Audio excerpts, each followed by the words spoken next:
Paseos por la Sierra con Alberto Garín. En la Plaza Belluga, en pleno corazón del centro histórico de Murcia, no muy lejos de donde se encuentra el ayuntamiento, incluida la ampliación de ese ayuntamiento contemporánea realizada por Rafael Moneo. A esa Plaza Belluga es donde se abre la fachada principal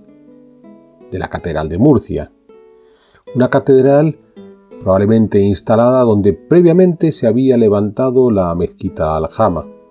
Recordemos que Murcia es una ciudad de origen islámico, construida sobre una cantidad de espacios, en principio pantanales, del río Segura, que fueron desecados en la Alta Edad Media por los musulmanes para emplazar esa ciudad, reconquistada para el mundo cristiano a mediados del siglo XIII, momento en el que probablemente comenzó a construirse una iglesia que pocas décadas después había de convertirse en catedral. Por supuesto, como toda buena catedral, un edificio que ha tenido una larga historia, que puede observarse sencillamente recorriendo su exterior, donde vamos a encontrar las diferentes etapas, las más importantes que se han ido sucediendo a lo largo del tiempo, desde la maravillosa fachada ahora en restauración del siglo XVIII, a otros sectores donde podemos encontrar construcciones de comienzos del siglo XV, la torre campanario ya del XVII-XVIII,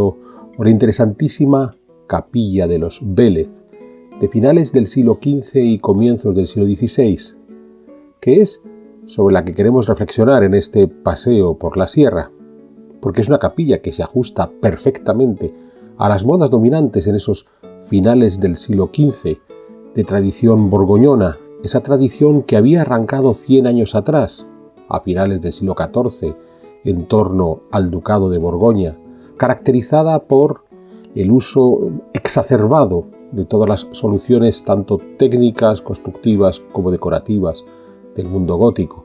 y que se va a expandir por todas las cortes de la Europa occidental como símbolo de prestigio, incluyendo las cortes españolas. Pues ya tuvimos ocasión de hacer algunas sierras de historias, donde veíamos cómo esos artistas borgoñones, llegados a la corona de Aragón a través del Papaluna, ya para mediados del siglo XV estaban plenamente asentados en la corona de Castilla, y aquí lo vamos a tener en Murcia ya para finales de ese siglo XV. La capilla de los Vélez, además, no solo es significativa por el uso de esas modas borgoñonas, sino que si observamos la maqueta que de la propia catedral tenemos frente a la portada de ingreso, somos conscientes de la dimensión de esta capilla privada. A la larga, en la catedral es normal que haya una serie de elementos significativos, desde la torre campanario a las grandes fachadas que dan acceso, pero en torno al ábside que rodea el altar mayor es donde suelen colocarse esas capillas privadas, en muchos casos funerarias, pero ahí es donde podemos observar la dimensión, el gigantismo de esta capilla de los Vélez, que de esta manera demostraron estos marqueses de Vélez, que vamos a ver ahora quiénes son, el dominio que ejercían sobre la ciudad de Murcia. Comencemos por recordar que la diócesis de Murcia-Cartagena o Cartagena-Murcia había sido solicitada su restitución en 1243, cuando los cristianos avanzaban sobre este reino islámico de Murcia. Inicialmente era la diócesis de Cartagena, que era aquella vieja ciudad de origen prerromano, a su vez romanizada y sobre la que había existido ya una diócesis previa en esa antigüedad tardía. Es ahí donde podía instalarse, por tanto, manteniendo la tradición durante la Reconquista de restituir las viejas diócesis, ahí se podía situar el obispo de esta región. Pero ya para finales de ese siglo XIII, y sin perder el nombre de diócesis de Cartagena, el rey de Castilla Sancho IV solicitó el traslado de la sede episcopal desde Cartagena hasta Murcia, que es como sigue estando en la actualidad con esa catedral episcopal de Murcia, que es la que estamos recorriendo.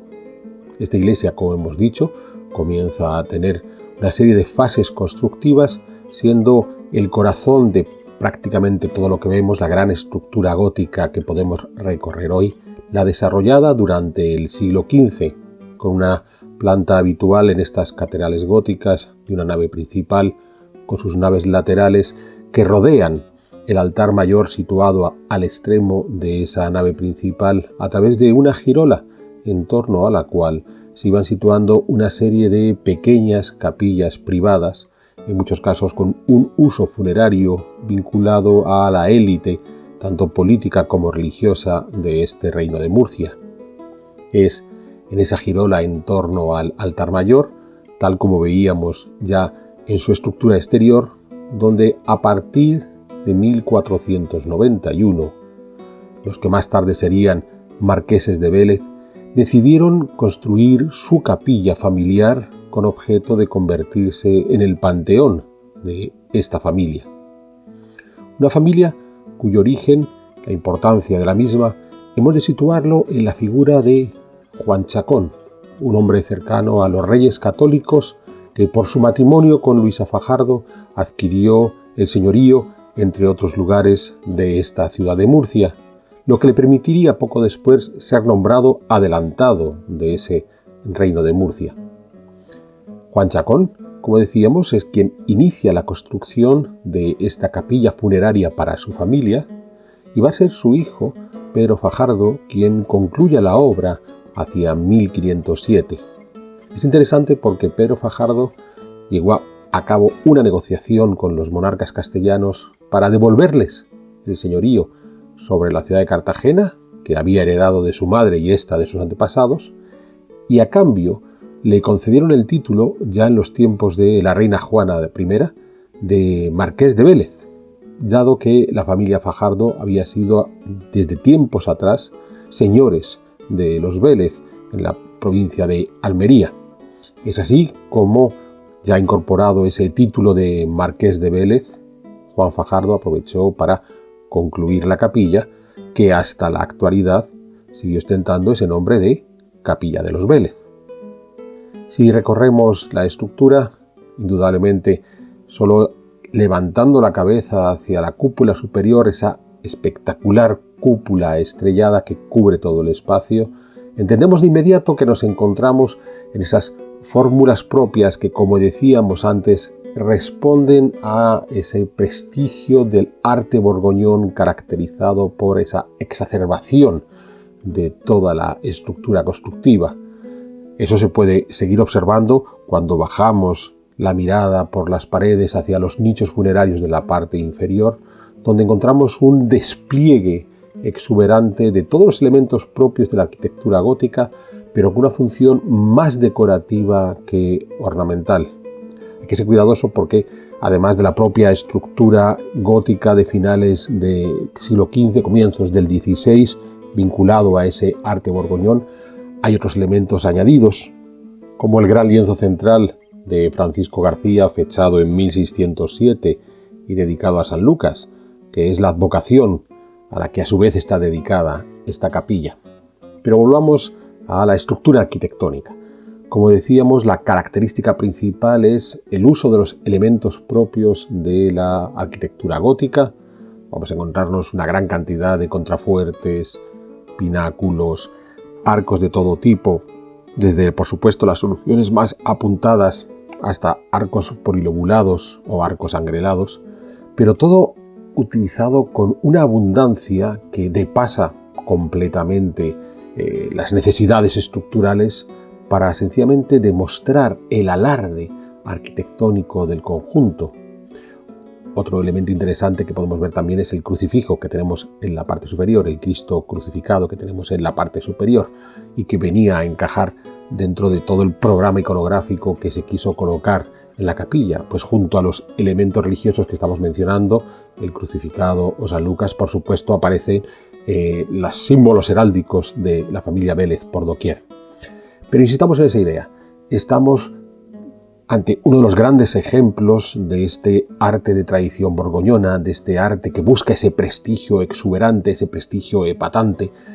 Y estamos en Murcia, demostrando de esta manera que este reino de Murcia no estaba para nada alejado de la vanguardia artística que dominaba en ese momento las cortes europeas, y que estos adelantados de Murcia, estos marqueses de Vélez, supieron muy bien casar las dos necesidades que tenían de mostrar su prestigio, dominio sobre la ciudad de Murcia en el momento de construir esta estructura realmente gigantesca dentro de la catedral, si pensamos las proporciones que tiene la capilla respecto a las otras capillas particulares de la catedral y a la catedral propiamente dicha, y sobre todo esa idea de que sabían muy bien cómo se movían las vanguardias artísticas de ese momento y de esa forma lo quieren demostrar con la exuberancia que encontramos en esta capilla.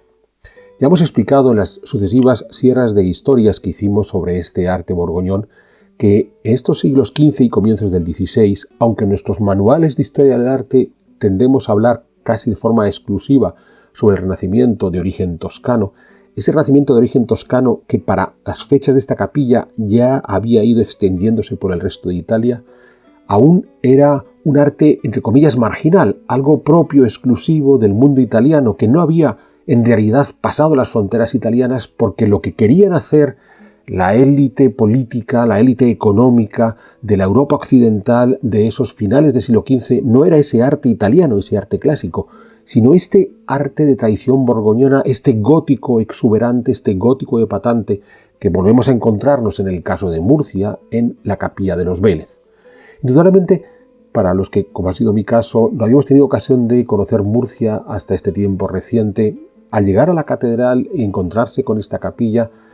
somos gratamente sorprendidos de encontrar cómo esta ciudad de Murcia, insisto, estaba perfectamente encajada en las corrientes artísticas y, por tanto, en todas las modas de política de prestigio propias de finales del siglo XV. A la larga, esta es una de las virtudes que tenemos en la Catedral de Murcia, no solamente con el caso de la Capilla de los Vélez, sino con la catedral en general, que según podemos ir recorriéndola, nos vamos dando cuenta que fue capaz en todo momento de ir adaptándose a las modas de cada una de las vanguardias que se sucedieron desde la Baja Edad Media hasta el siglo XVIII. Con todo,